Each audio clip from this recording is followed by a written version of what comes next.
Baik, Assalamualaikum warahmatullahi wabarakatuh. Perkenalkan nama saya Kikang Pratiwi Ridwan dengan NIM S1S1230334 dari kelas 6. Nah, sini saya akan memberikan penjelasan tentang TRIS, di mana dia merupakan salah satu juga algoritma di Python atau struktur data dari Python. Di sini ada beberapa yang akan dibahas. Kita masuk langsung di introduce to trace, di mana ini itu pertama di sini dia menyebutkan bahwa nonlinear data structure, di mana struktur data pohon tree itu adalah nonlinear yang yang artinya elemen-elemennya itu dapat disusun secara berurutan satu persatu seperti pada umumnya array atau linked list. Nah, dari uh, dalam struktur pohon ini, itu data disusun dalam bentuk hierarki, seperti akar, cabang, ataupun daun, yang mencerminkan hubungan satu ke banyak, atau parent and child. Nah, contoh nyatanya itu kayak struktur nonlinear ini adalah diagram silsilahnya keluarga, seperti yang ditampilkan pada sebuah gambar, di mana satu orang, ini bukan silsilah keluarga, tapi anunya, family-nya Abraham. Nggak salah. Dimana dia tampilkan kayak dimana satu orang itu dia bisa memiliki banyak anak atau banyak cabangnya. Nah, soalnya di sini dijelaskan bahwa pohon itu memungkinkan pencarian, penyisipan, dan penghapusan data yang lebih efisien dibandingkan struktur data linear. Contohnya itu dalam binary search tree, di mana operasi pencarian itu rata-rata dilakukan dalam waktu O log n jika pohonnya seimbang. Sedangkan pada array atau linked list bisa memakan waktu n. Nah, dengan struktur bercabang, algoritma ini bisa dengan cepat mengeliminasi sebagian besar data saat mencari, atau mirip seperti cara kita telusuri pohon keputusan, kayak di season tree, atau pohon direktori di komputer. Nah, dalam konteks silsilah keluarga pada gambarnya itu, jika kita ingin mencari keturunan dari Abraham bernama Judah, kita bisa langsung ke anak dari Jacob tanpa mengecek setiap simpul satu persatu. Nah, di penjelasan yang ketiga, dia menjelaskan bahwa data dalam pohon memiliki sifat hierarki alami, di mana setiap node atau simpul memiliki parent dan bisa memiliki beberapa children. Nah, itu sangat sesuai ketika kita merepresentasikan struktur seperti silsilah keluarga yang ada di sebelah kanan, di mana Abraham itu udah punya anak Ishak. Terus Ishak itu udah punya anak Jacob. Nah, Jacob ini mempunyai anak-anak dari Reuben sampai di Benjamin. Nah, dalam gambar itu, pohon menunjukkan bagaimana Abraham sebagai akarnya memiliki banyak anak. Lalu anak-anak tersebut memiliki keturunan sendiri, sehingga menggambarkan warisan silsilah yang bersifat hierarki. Nah, selanjutnya,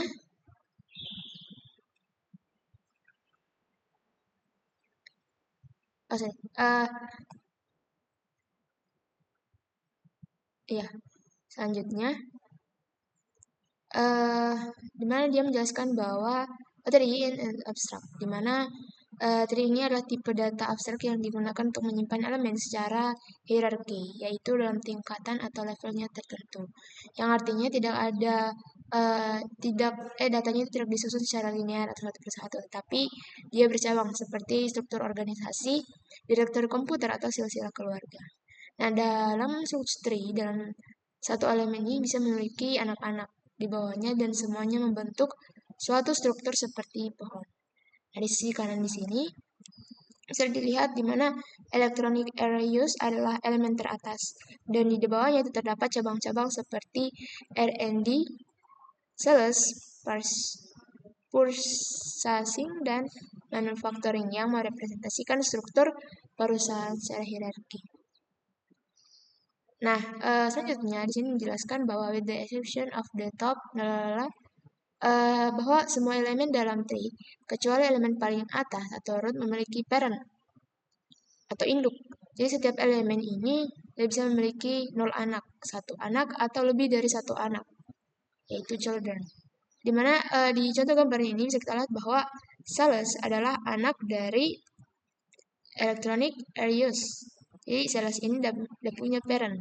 Terus Sales ini udah punya 2 anak, yaitu domestic sama internasional. Dimana Sales ini memiliki children. Nah, TV, CD sama tuner itu adalah anak dari manufacturing. Namun mereka sendiri tidak memiliki anak lagi.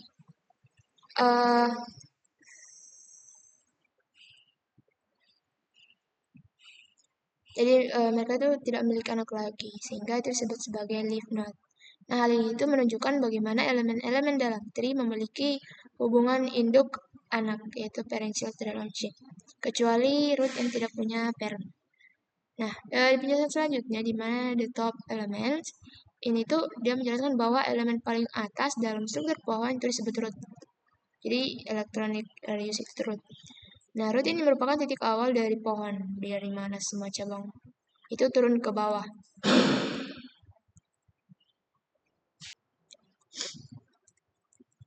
Sehingga root ini hanya satu dalam satu pohon. Jadi, dia merupakan elemen utama yang memulai proses traversal atau penelusuran dari pencarian data.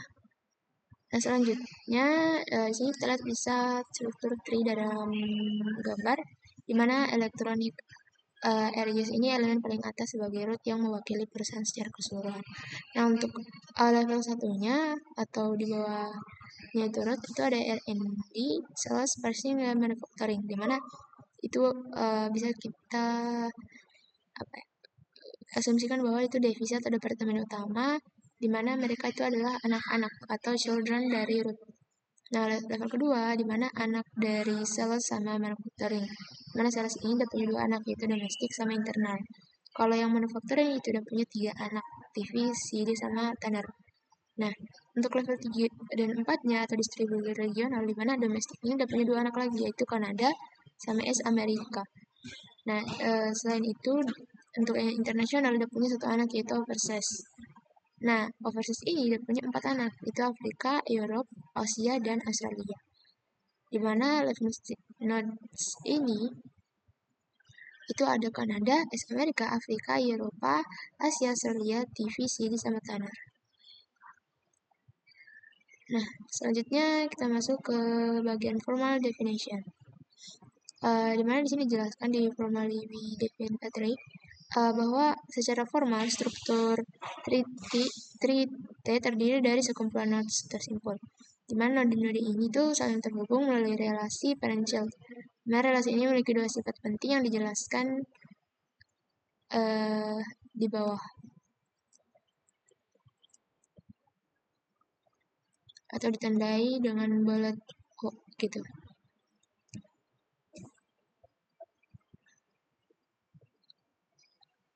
Nah, ini yang jadi relasinya itu bisa dijelaskan di bagian if T is non-empty. Dimana jika pohon T tidak kosong, artinya dan memiliki minimal 1 node, maka harus ada 1 node khusus yang disebut sebagai root. Nah, root ini adalah satu-satunya node yang tidak memiliki parent. Nah, semua node lainnya dalam pohon memiliki tepat 1 parent, tapi root adalah pengecualian. Nah, di sini dijelaskan bahwa each node V of T berarti setiap node selain root, misalnya node V, harus memiliki 1 parent yang unik, misalnya W. Dengan kata lain, tidak ada node yang lebih dari 1 parent. Jadi, jika W adalah parent dari V, maka V adalah child dari W. Nah, jadi jelaskan lagi bahwa not that according of the definition. Jadi, dia dijelaskan bahwa pohon juga dalam keadaan kosong, yaitu tidak memiliki satu pun node. Nah, hal ini penting karena memungkinkan kita mendefinisikan tree secara rekursif. Misalnya sebuah node punya anak-anak juga yang merupakan tree atau subtree dan subtree itu bisa kosong. Selanjutnya di bagian two nodes itu menjelaskan bahwa jika 2 node memiliki parent yang sama, maka mereka disebut saudara atau siblings. Contohnya itu jika A itu adalah parent dari B dan C, maka B dan C adalah siblings. Penjelasan selanjutnya di bagian a node v is external. Di situ menjelaskan bahwa external node atau node yang tidak memiliki anak disebut juga leaf atau daun. Sedangkan internal node disebutkan bahwa node itu yang memiliki satu anak atau lebih anak. Contohnya itu dalam struktur organisasi, misalnya pegawai tanpa bawahan atau leaf, atau manajer dengan bawahan itu internal node. Nah, di penjelasan a node U is an ancestor, di mana dia menjelaskan bahwa sebuah node U adalah nenek moyang dari node V jika U itu sama dengan V atau U adalah ancestor dari parentnya V. Yang artinya ancestor itu mencakup diri sendiri, parent dari parent, dan seterusnya hingga root. Nah, bagian terakhir di sini dijelaskan bahwa sebaliknya dari ancestor ini, jika U adalah ancestor dari V, maka V adalah descendant atau keturunan dari U. Dengan kata lain, descendant berarti anak atau anak dari anak dan seterusnya ke bawah. Nah, di sini selanjutnya dijelaskan bahwa di bagian edge of tree, di mana edge atau sisi adalah hubungan antara dua node dalam sebuah tree. Jadi jika node U adalah parent dari V, maka ada edge antara U dan V. Nah, edge ini bisa dianggap sebagai garis penghubung antar node yang menunjukkan hierarki atau hubungan induk anak. Nah, bisa dilihat pada gambar dari user, contohnya itu pada user RT courses ke CS252 ada H-nya. Nah, dari CS252 ke project juga ada H dan seterusnya. Nah, di sini dijelaskan di bagian a path of T is a sequence. Jadi path atau jalur adalah rangkaian node-node yang saling terhubung melalui edge. Jadi setiap dua node yang berurutan dalam jalur tersebut harus memiliki hubungan yang langsung. Nah, path ini itu bisa menunjukkan rute dari root ke sebuah leaf atau antar node tertentu. Contohnya itu path yang di garis merah adalah CS252 project ke demos terus ke market. Ini menunjukkan bahwa market adalah descendant dari CS252 melalui jalur tersebut. Nah, di sini dijelaskan lagi bahwa tree itu disebut overbred apabila urutan anak-anak dari sebuah node penting dan bermakna, yang artinya posisi atau urutan child node tidak bisa ditukar sembarangan. Berbeda dengan under tree, di mana anak-anak bisa muncul dalam urutan apa saja. Contohnya itu pada struktur pada gambar buku, mana rootnya adalah book, anak-anak seperti pref, part A, part B, dan reference. Jadi masing-masing part memiliki bab CH1, CH5, dan lain-lain. Nah, bab ini memiliki sebagian 1.1.4, dan lain-lain. Nah, root ini itu sangat penting karena merujuk ke sistematika konten dalam buku.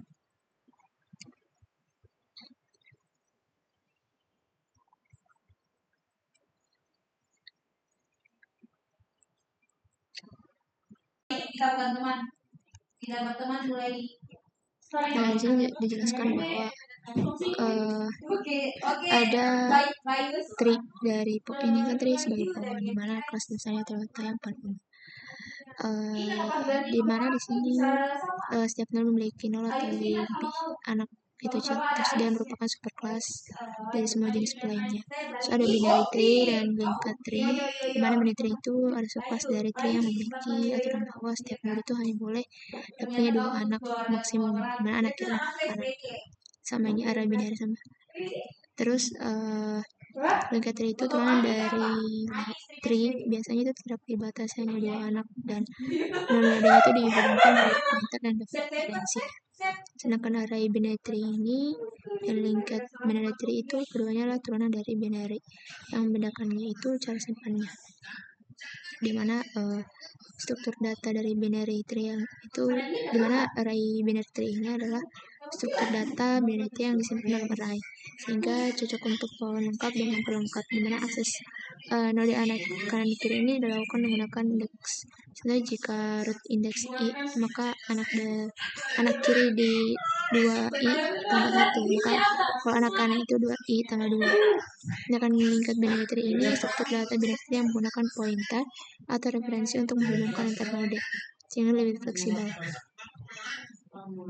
Nah, masuk selanjutnya itu the tree ADT, dimana di sini tuh menjelaskan bahwasannya di bagian we define a tree itu yang menjelaskan bahwa tree ADT adalah cara untuk mendefinisikan struktur pohon secara logis, bukan implementasinya. Dalam tree ADT ini, position adalah abstraksi dari sebuah node, yang artinya jika kita tidak berurusan langsung dengan node, tapi dengan posisi dalam tree, dimana position ini merepresentasikan lokasi node dalam tree, serta memungkinkan kita mengakses halaman node tersebut. Sedangkan di penjelasan elemen insert ini, dimana setiap position menyimpan sebuah elemen, misalnya kayak angka, string, atau objek, dimana posisi-posisi tersebut terhubung melalui relasi parent-child yang membentuk struktur pohon. Di sini dijelaskan lagi bahwa fungsi plm akan mengembalikan isi atau elemen yang tersimpan di suatu posisi, dimana contohnya itu jika suatu posisi tidak simpan angka 10, maka plm ini mengembalikan angka 10. Nah, di sini aksesor metode atau metode akses pada tree ADT, dimana digunakan troot yang mengembalikan posisi root dari tree T. Jika T-nya itu kosong, maka hasilnya itu root. Terus ada T is root, dimana dicek apakah T adalah root dari tree T. Jika ya, kembalikan true. Jika tidak, ada false. Terus selanjutnya T parent ini dikembalikan posisi induk dari node P. Jika P-nya ini adalah root, tidak punya induk, hasilnya itu nol. Terus selanjutnya ada num children, di mana dia mengembalikan jumlah anak node dari posisi P. Misalnya itu tidak punya 3 anak, maka T num children atau P mengembalikan 3. Terus selanjutnya P children, di mana menghasilkan iterasi atau perulangan dari semua anak node posisi P. Nah, digunakan misalnya dalam loop itu for C in P children. Sedangkan T is leaf ini sudah ngecek apakah node P adalah leaf, dimana P adalah leaf, maka hasilnya true. Sedangkan untuk len T ini itu menentukan jumlah total node dalam tree T, sama seperti kayak hitung semua elemen yang ada di posisi tersebut. Terus T is empty, dimana dia cek apakah tree ini kosong, hasilnya itu nanti akan true jika kosong. Terus T position, dimana dihasilkan iterasi terhadap semua posisi dalam tree T. Biasanya itu digunakan untuk mengakses semua node secara umum. Terus ada iter, dimana dia kembalikan iterasi dari semua elemen tersimpan di tree.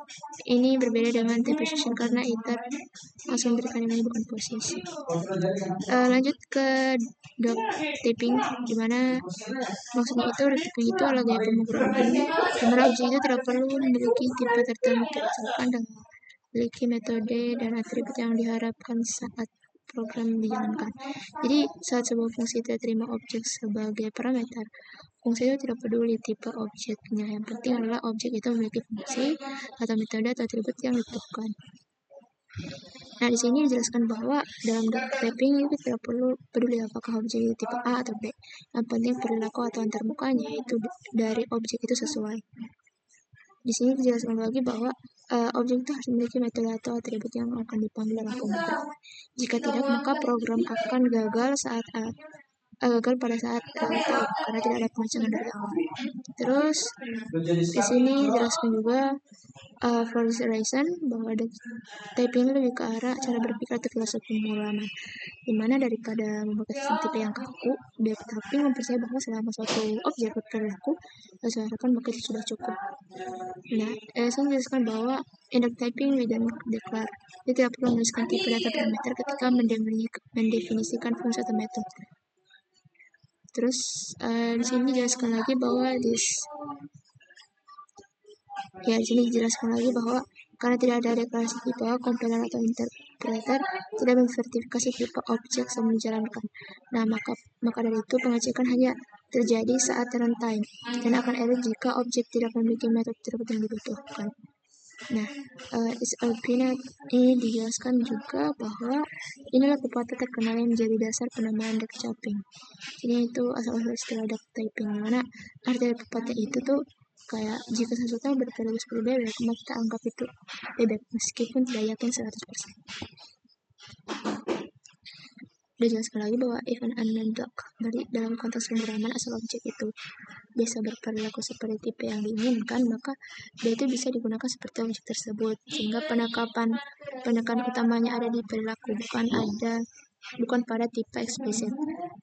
Di sini dijelaskan juga bahwa dalam pemrograman yang menggunakan duck typing, yang penting bukan nama atau tipe objek, tapi bagaimana ia berperilaku, sehingga memungkinkan fleksibilitas dan polimorfisme tanpa keluaran eksplisit atau tipe yang ketat.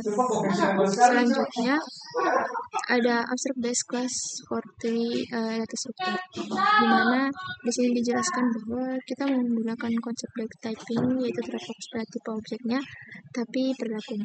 Maka dibuatlah abstract base class yang tidak bisa diinstansiasi langsung, di mana subclassnya itu harus mengimplementasikan metode-metode yang sudah ditentukan di abstract class. Nah, ini merupakan isi dari base classnya, di mana pertama unested position class, di mana sebuah kelas bernama position di dalam tree yang bertindak sebagai representasi lokasi dalam pool. Kelas ini punya metode-metode yang belum diimplementasikan dan harus diisi oleh subclass.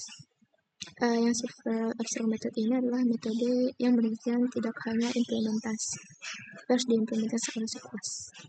Terus yang frequent method ini dia itu menjelaskan bahwa beberapa metode sudah diimplementasikan di base class dan bisa langsung digunakan oleh subclass.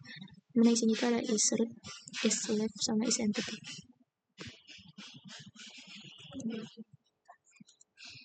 Nah, di sini ada contoh implementasinya. Mungkin saya akan mengimplementasikan.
Oke, baik di sini saya akan jelaskan dulu bahwasannya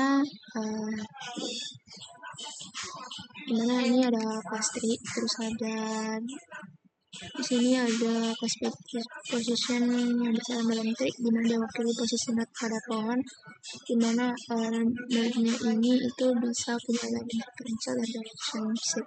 Terus ada elemen di mana itu tidak abstrak elemen untuk mengambil nilai satu node dan harus diimplementasikan di suatu kelas. Terus ada override dari operator ya atau equality kita cek apakah dosis menunjukkan nilai yang sama. Terus ada NE di mana ada override operator tidak sama dengan dia kembalikan negasi dari EQ. Terus ada root di mana dia kembalikan dari root dari pohon. Terus ada posisi parent di mana mengeluarkan posisi parent dari node P. Terus ada name children di mana menghitung jumlah anak dari node P. Terus ada children dan kembalikan iterasi atau daftar dari semua anak dari node P. Terus ada line panjangnya. Terus rootnya ini kita cek apakah posisi P adalah root dari pohon. Terus left ini ya cek apakah posisi P adalah daun. Terus kalau SMPT ini udah cek apakah pohonnya itu kosong. Seperti itu.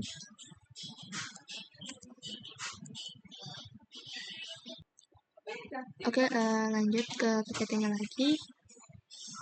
Selanjutnya di computing depth, dimana di sini dijelaskan bahwa kita mulai dengan mendefinisikan P sebagai posisi node pada sebuah pohon T. Nah, setelah position ini diacu pada node dalam struktur data pohon, misalnya kayak P bisa merepresentasikan node yang tertentu. Di penjelasan kedua di sini depth, di mana dari sebuah node P adalah jumlah leluhur atau ancestor dari P yang tidak termasuk dirinya sendiri. Dengan kata lain, depth ini adalah jumlah langkah dari P ke root node. Jadi, jika P adalah root, maka depth itu sama dengan 0. Jadi, jika P adalah anak langsung dari root, maka depth itu 1. Jadi, jika P adalah cucu dari root, maka depth itu 2. Selanjutnya, di sini dijelaskan bahwa ini tuh root node adalah awal dari pohon, tidak dimiliki orang tua. Terus oleh karena itu depth-nya itu selalu 0, sehingga ini tuh berbasis dari perhitungan rekursif ke dalamnya. Selanjutnya di sini dijelaskan lagi bahwa depth ini bisa dihitung dengan pendekatan rekursif, artinya bisa memanggil fungsi secara berulang ke atas pohon. Di sini dijelaskan dalamnya ini lagi bahwa itu adalah base class dalam rekursi. Jadi jika P adalah root, maka depth-nya adalah 0. Terus dijelaskan bahwa ini adalah recursive case. Jadi jika P bukan root, maka depth P sama dengan 1 tambah depth dari parent P. Artinya kita menghitung depth orang tuanya dulu, lalu tambah 1. Contohnya itu pada gambar. Ya, sini dijelaskan bahwa root node D-nya sama dengan 0. Terus anak langsung dari root D sama 1, ini 1, terus nanti dari anaknya ini 2. Jadi berdasarkan jumlah langkah ke atas sampai root. Nah, sini jelaskan bahwa penekanan prinsip rekursif secara praktis. Jadi jika kita tahu kedalamannya parent dari satu node, maka tambah 1 untuk mendapatkan depth node tersebut. Misalnya itu jika depth parent ini sama 1, maka depth childnya itu ada 2. Seperti itu. Selanjutnya kita ke pembahasannya lagi. Sini kita buat dulu sesuai contoh, kita buat dulu codingan yang ininya di Devianthan.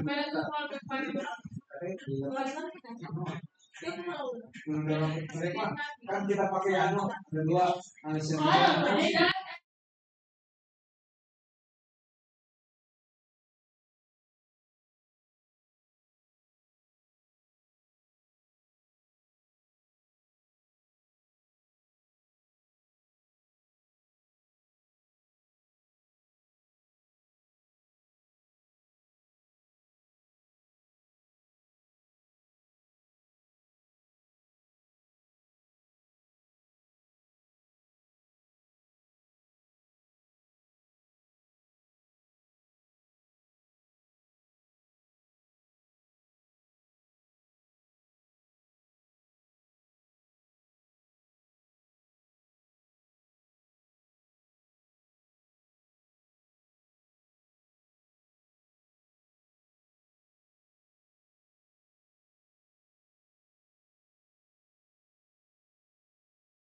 Nah, di sini dijelaskan bahwa depth ini didefinisikan metodenya dulu. Jadi P-nya ini adalah node yang dihitung. Terus if subrootnya ini jadi basis rekursif karena P adalah root maka tidak ada parent atau back sebenarnya.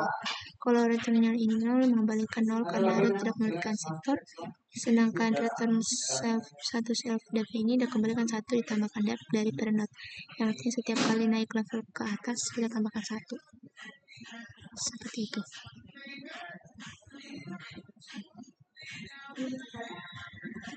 Nah, di sini bisa dilihat lagi bahwa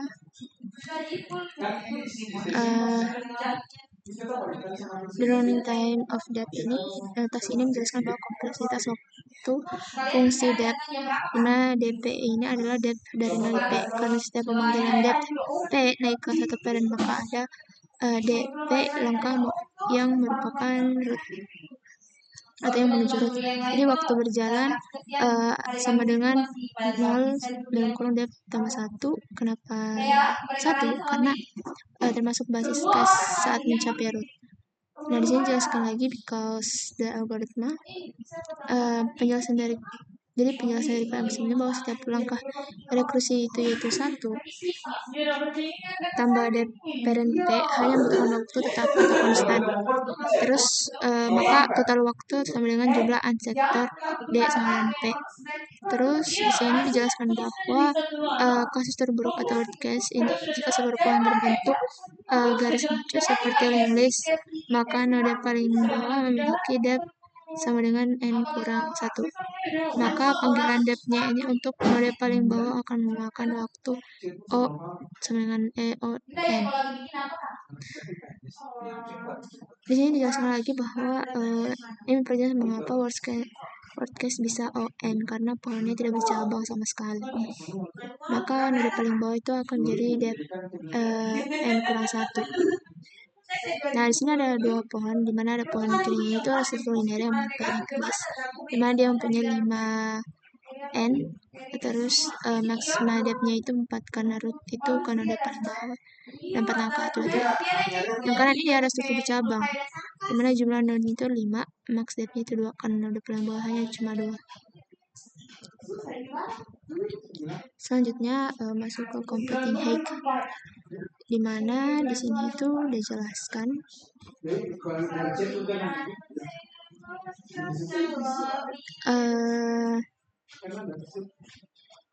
sini jelaskan bahwa tinggi dari suatu posisi P bukan depth adalah 0 jika P adalah leaf node atau memiliki anak. Jika P punya anak maka tinggi P sama dengan 1 plus tinggi maksimal dari anak-anaknya, sehingga ini bersifat rekursif karena kita butuh tahu tinggi anak-anaknya dulu sebelum menentukan tinggi. Selanjutnya tinggi itu sebuah pohon P adalah tinggi dari node rootnya. Karena tinggi didefinisikan dari bawah, maka root akan memiliki nilai tertinggi dalam pohon. Selanjutnya penjelasan ini itu tentang menyatakan bahwa tinggi pohon atau depth terdalam dari node dalam. Karena depth itu dihitung dari root ke bawah dan height ke bawah, dari bawah ke atas, maka depth terbesarnya itu antara leaf node sama naik height dari root.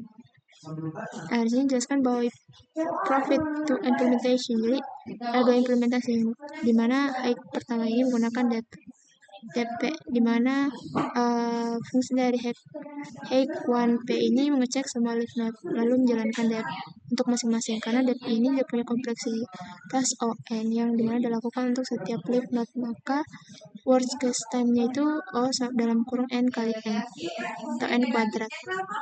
Menggunakan height 2p menggunakan rekursi langsung, di mana dia memanggil dirinya sendiri untuk setiap child node karena hanya sekali kunjungan per node dan setiap node diperiksa secara rekursif, maka time kompleksnya itu ON lebih efisien dibanding hex satunya ini. Nah, di sini ada gambar dari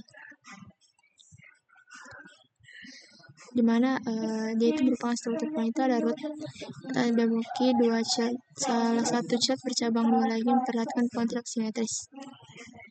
Terus hanya menunjukkan height, D-nya ini ditunjukkan. depth atau kedalaman. Kalau H2 H ini itu kenapa nodenya H sama dengan 0 adalah left node dan panah biru menunjukkan itu karena ya itu di bawah itu dimulai dari kanan, dari bawah ke atas.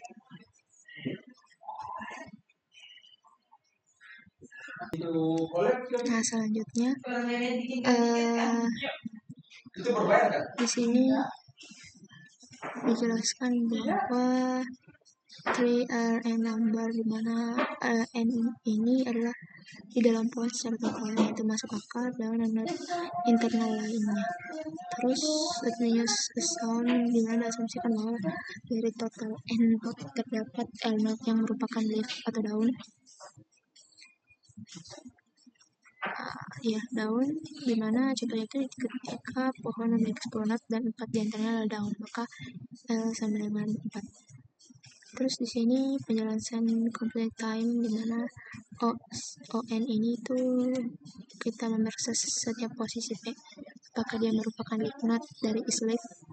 Kalau yang sigma P ini itu untuk setiap leaf P kita panggil depth yang waktu X-nya adalah 0 EO dalam kurung DP tambah 1. Jadi sebanyak langkah dari root ke P. Terus di sini dijelaskan bahwa fungsi depth ini bekerja dengan menelusuri dari node P ke root, sehingga waktu X-nya adalah proporsional dengan kedalaman.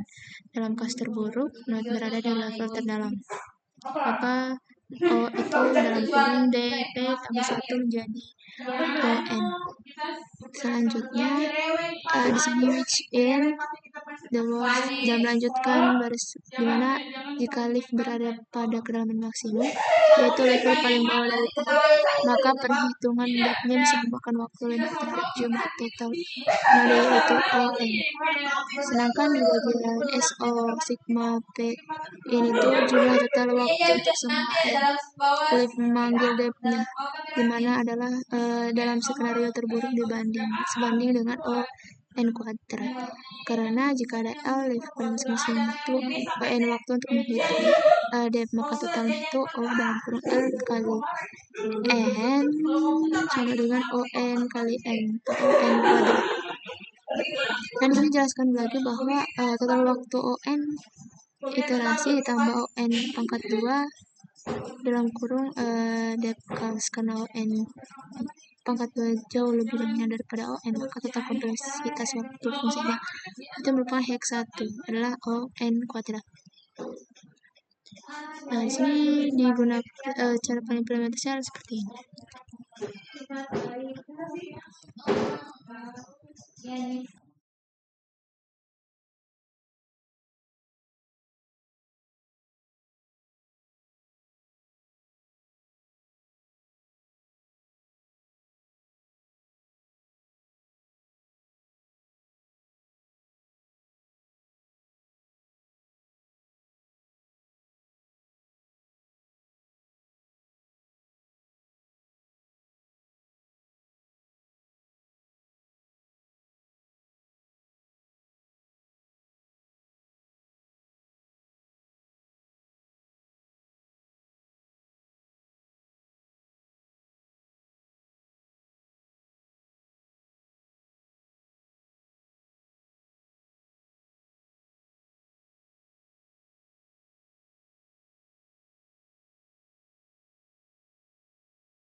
Nah, dari codingan yang saya buat ini, itu tuh dilakukan iterasi terhadap semua node self position dan memilihannya yang leaf node. Nah, untuk setiap leaf kita panggil self depth, selalu diambil yang maksimum untuk menghasilkan tinggi pohon. Karena depth itu memerlukan ON dalam skenario terburuk, dan kita melakukan untuk LF, maka total waktunya ON pangkat 2 gitu.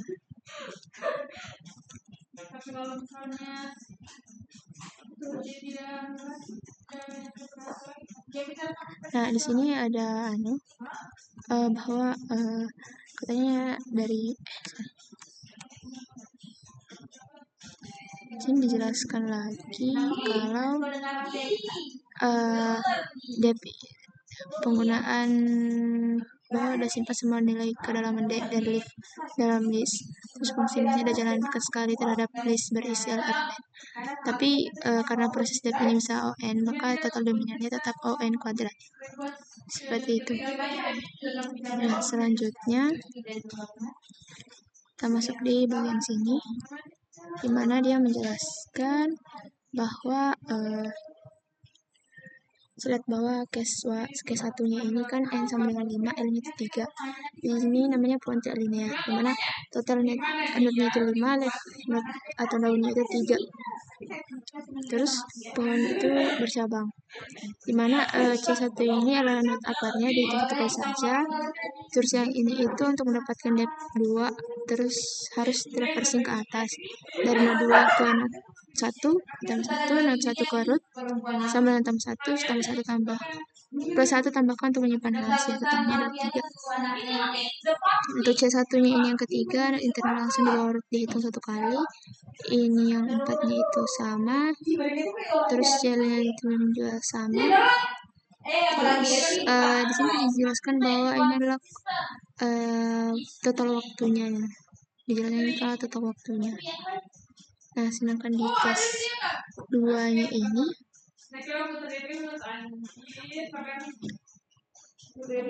dia berbentuk lantai. Semutnya itu hanya memiliki satu anak dan daunnya hanya itu satu. Mana di sini itu udah hitung akarnya, ini langsung dari root, terus yang masih 3 ini masih satu langkah dari sebelumnya, ini transversal pendek, terus yang ini itu adalah node paling bawah untuk menghitung dep 5. Jadi kita harus naik ke 4 kali. Seperti itu. Dan 4 kali, terus nanti misalnya ada 6 kali untuk mencapai rootnya.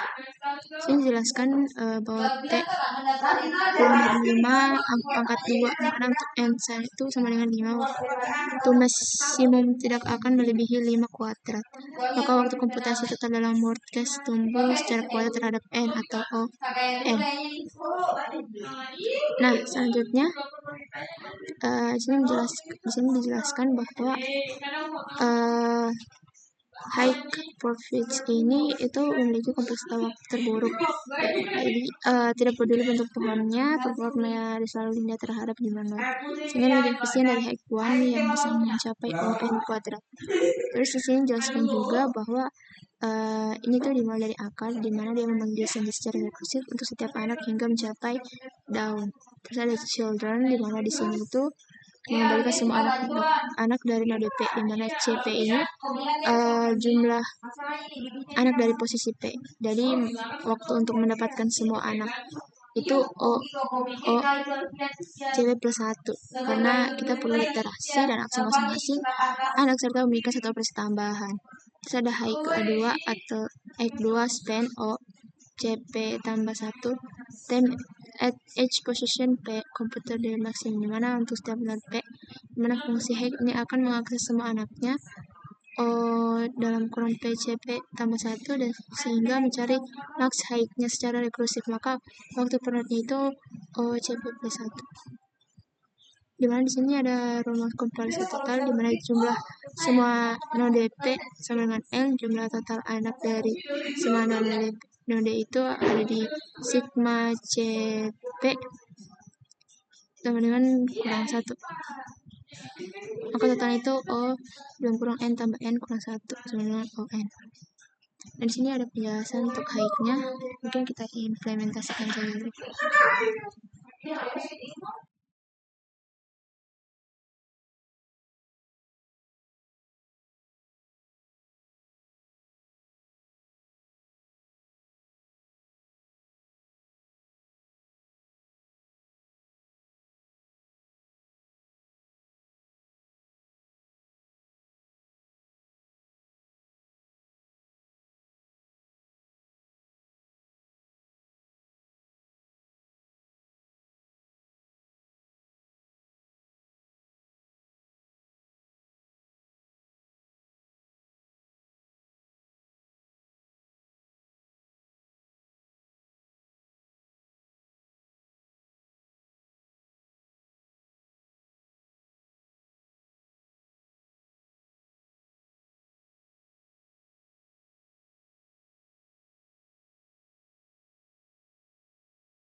Nah, di sini tuh dijelaskan bahwasannya di hike 2-nya itu, jadi jika P adalah daun, maka data 0, jadi jika tidak rekursif ke semua anak, atau ambil maksimum dari hasil rekursif.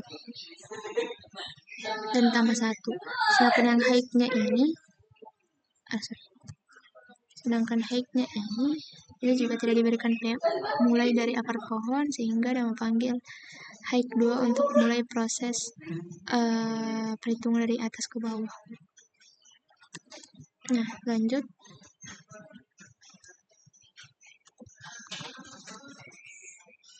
Di sini dijelaskan lagi bahwa let me T, di mana setiap node itu kecuali akar pasti adalah anak dari satu node lain, maka total jumlah anaknya itu adalah jumlah node dikurang 1 atau n kurang 1.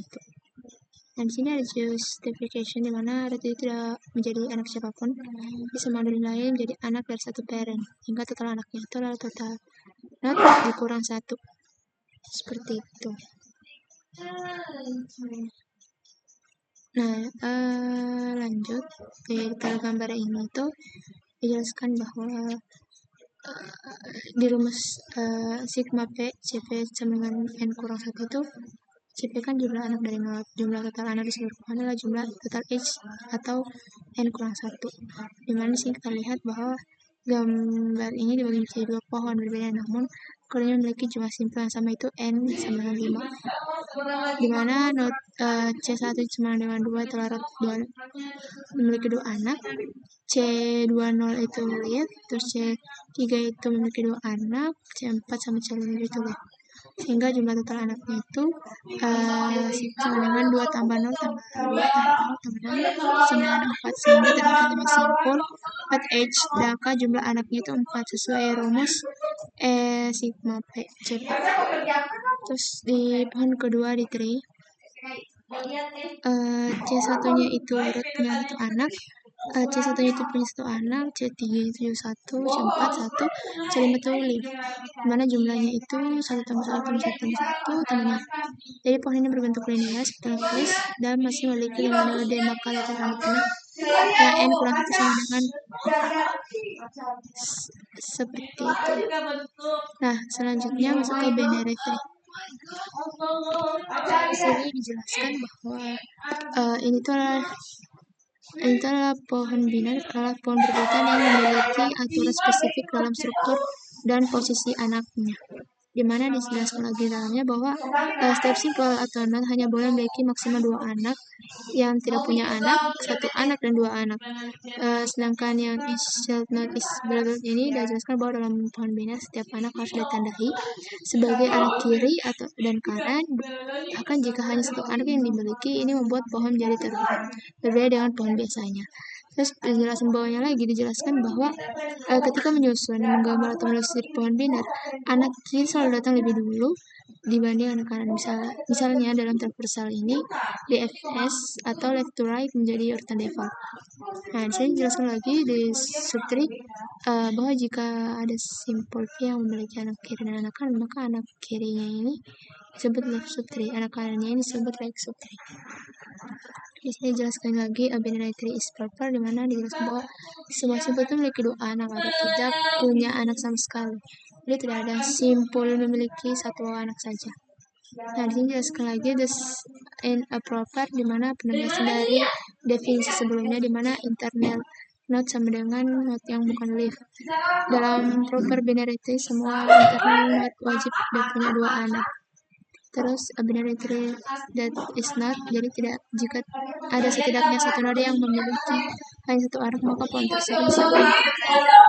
Nah, kan examplesnya ini bagian contohnya tuh yang mana di sini tuh dijelaskan bahwa digunakan dalam AI, terus setiap simpul itu adalah pertanyaan, jadi setiap cabang itu ada jawaban ya atau tidak, terus karena setiap pertanyaan ada kemungkinan, maka decision tree adalah prefer binary tree. Terus di sini dijelaskan lagi bahwa contoh lain itu adalah expression tree, di mana leaf nodes itu merupakan operan seperti angka 5, 7 atau variabel x, y. Sedangkan internal noise itu seperti operator kayak tambah kali kurang gitu. Sehingga bentuknya non biner karena setiap operator biasanya bekerja dengan dua operan biner. Di sini juga masuk ke pembahasan lanjutan, di mana di sini tuh dijelaskan ada dua gambar berisi contoh konkret dari binary tree. Yang pertama yang kiri dulu, di mana decision tree yang memberikan saran investasi. Di sini dijelaskan bahwa pertanyaan awal atau root node dari pohon keputusan, sehingga ini menjadi dasar pengambilan keputusan selanjutnya. Jadi kalau cabang yes, di mana seven account, di mana dia tidak nyaman dengan resiko, maka rekomendasinya adalah tabungan biasa. Terus kalau no, jika jawabannya itu no, maka sistem bertanya pertanyaan lanjut mengenai kebutuhan dan dalam waktu dekat. Dia bertanya lagi, di mana reksadana pasar uang? Kalau ya, kalau tidak, dijawabkan tidak. Jadi jika dan tidak diperlukan dalam waktunya, maka sistem menilai toleransi risiko. Terus tanya lagi,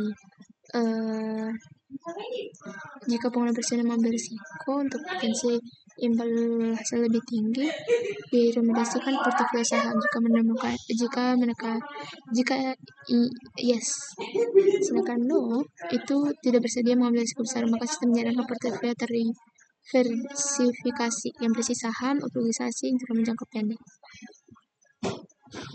Sedangkan di bagian kanan ini tuh roadmap yang garis ini tuh simbol garis ini adalah operasi terakhir yang dilakukan. Poin ini akan menyelesaikan dua ekspresi bawah, yaitu mengurungkan hasilnya. Sedangkan yang kiri ini itu simbol dari anak kiri, mana dari pengurangan adalah hasil pembagian. Terus yang ini itu yang garis miring ini adalah X. Nah, simbol kalian akan diklik ke bawah dulu karena berada di sebagian kiri. Terus ada di kanannya itu yang menghasilkan 3 tambah 1 selain 4, 3 ekspresifnya. Terus cabang kanannya itu adalah plus, dimana simbol tambah itu menunjukkan hasil 9 kurang 5 sama dengan 4. Seperti itu. Selanjutnya cabang kanan dari root ini kan salah tambah 5 dengan ekspresi 3 kali 7 kurang 4 tambah 6. Seperti itu. Dimana dia itu aritmatiknya gitu. Nah, selanjutnya masuk di recursive binary tree definition, dimana di sini dijelaskan bahwa definisi recursive dari pohon binar yang maksudnya itu struktur pohon didefinisikan oleh dirinya sendiri untuk memudahkan representasi pohon dalam pemrograman dan teori struktur data. Terus dijelaskan juga kalau dari setiap pohon biner itu minimal memiliki sebuah simpul akar dilambangkan dengan R. Jadi node ini menyimpan data atau elemen, misalnya angka atau string object. A binary tree di sini dijelaskan juga bahwa setiap node memiliki anak tiri yaitu subtree kiri, di mana subtree ini sendiri adalah binary tree, bisa jadi kosong. B adalah subtree kiri dari A. Terus a binary tree is possible empty, dijelaskan bahwa sama dengan kiri, tapi ini adalah anak kanan dari node yang juga bisa kosong. Di sini lagi dijelaskan as an abstract. Jadi dijelaskan bahwa ADT adalah cara untuk mendefinisikan suatu struktur data secara logis tanpa tergantung pada implementasi spesifiknya. Sehingga pohon binary ini adalah turunan dari struktur pohon umum dibatasi menjadi maksimal 2 anak.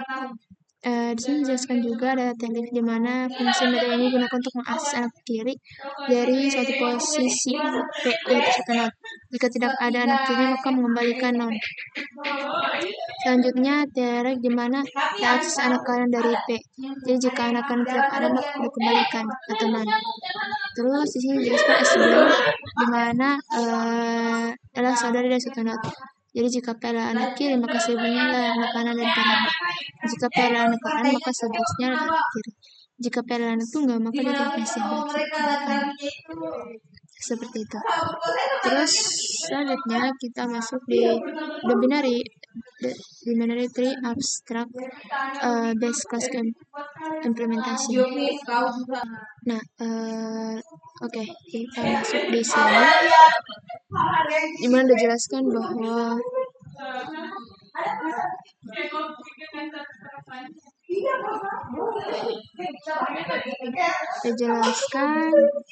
ada implementasinya dan segala abstrak.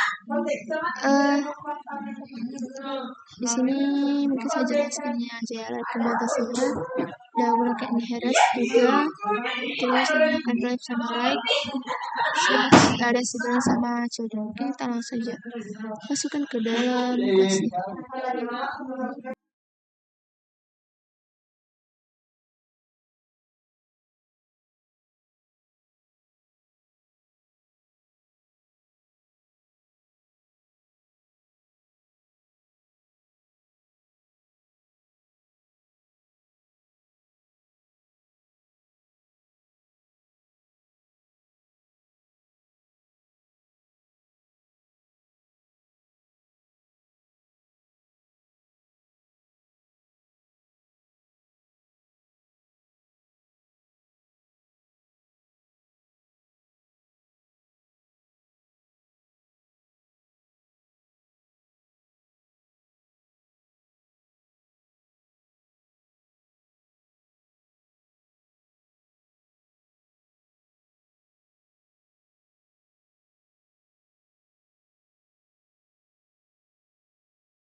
Terus menjelaskan bahwa di GSB ini dijelaskan bahwa kita buat dua tumpukan untuk mengklasifikasikan setiap simpul. Satu tumpukan untuk external nodes, satu lagi untuk internal nodes.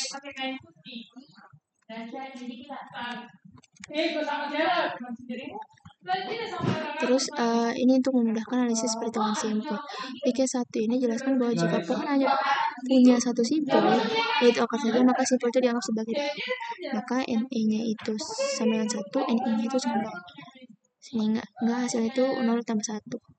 Terus case 2 dijelaskan bahwa untuk kasus umum, prosesnya itu setiap kali kita ambil satu internal node dan satu daun, kita akan ulangi hingga hanya tersisa satu simpul terakhir yang menjadi eksternal pada akhir proses pemotongan.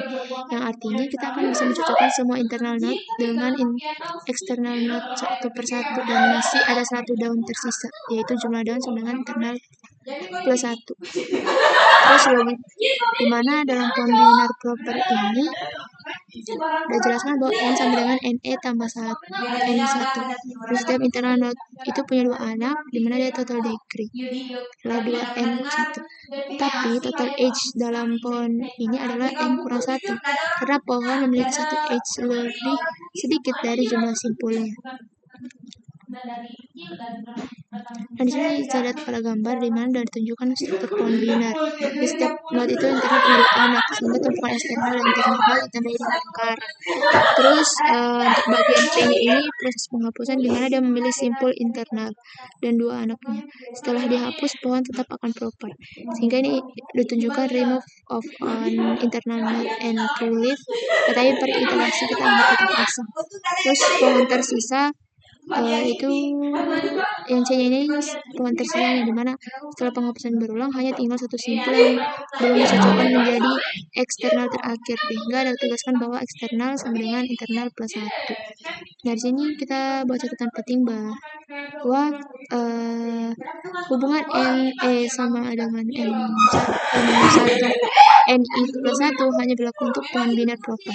Dia tidak berlaku untuk pohon biner tidak proper, pohon non-biner sama pohon bineral.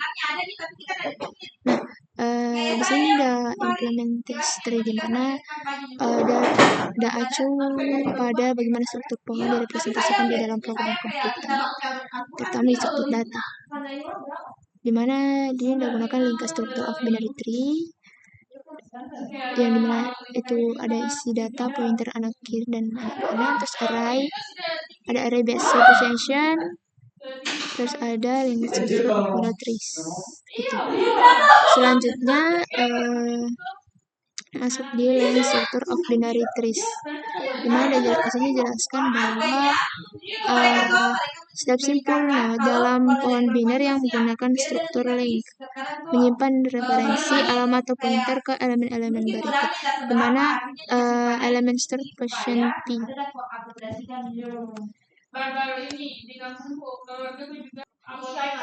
Terus di sini jelaskan elemen start position P.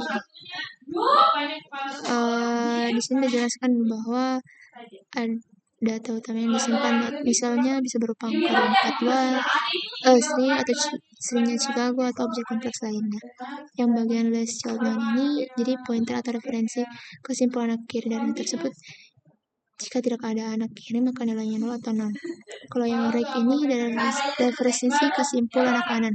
Sama seperti anak kiri, jika tidak ada anak kanan, maka nilainya 0.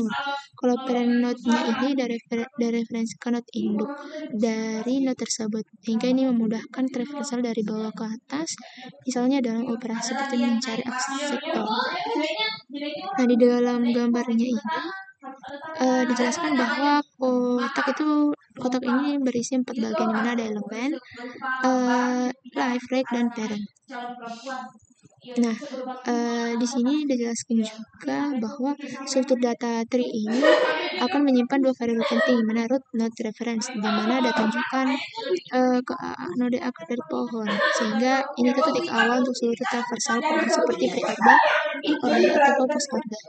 Sedangkan untuk yang kedua size disimpan jumlah total node yang ada dalam pohon. Ini tuh berguna untuk melacak ukuran pohon secara real-time tanpa harus menghitung ulang dari awal.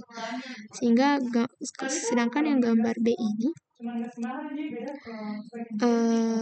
dijelaskan bahwa akar berada di atas atau ditunjukkan ke nada yang paling atas. Sedangkan size-nya itu 5 yang artinya ada 5 simpul dalam struktur ini. Terus ada daun atau leaf di bagian bawah untuk disimpan nama-nama kota seperti Baltimore, Chicago, New York, Providence gitu. Dimana ini tuh udah gambarkan root itu udah simpan referensi ke anak-anaknya, sedangkan daun atau kotak paling bawahnya ini berisi elemen seperti Chicago dan lain-lain, dimana arah panah ini menunjukkan pointer antara node atau anak ke orang tua dan sebaliknya. Ini untuk yang ini itu dia tuh lingkaran menandakan pointer nol, artinya tidak ada anak kiri dan kanan parent. Nah di sini selanjutnya di Python implementasi. Di sini dijelaskan bahwa subclass di mana adalah turunan dari kelas binary tree yang artinya dia mewarisi fungsi dan atribut dari binary tree, lalu ditambahkan implementasi berbasis struktur.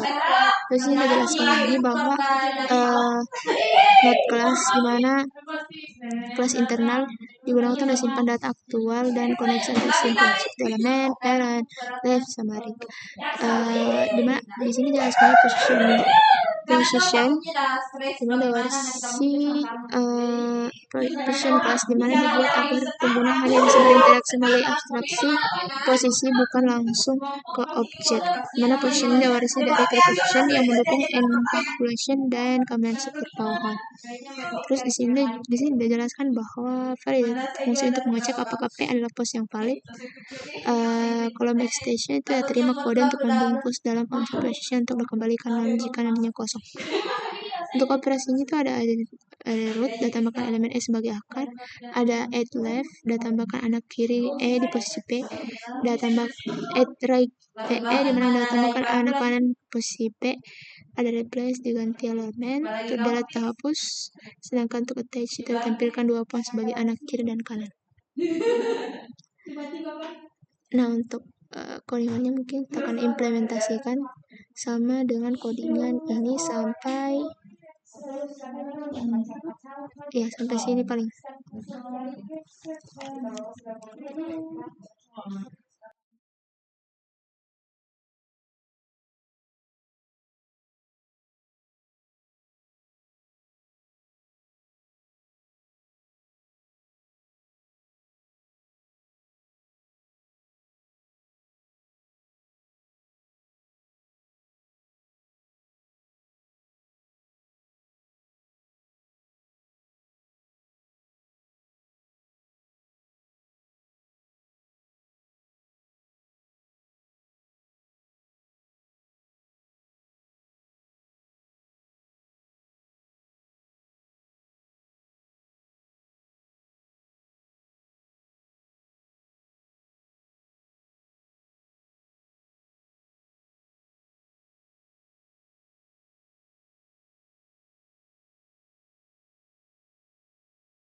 sorry, tadi tidak terekam suaranya. Jadi saya ulangi kembali. Kalau ini yang sudah saya buat.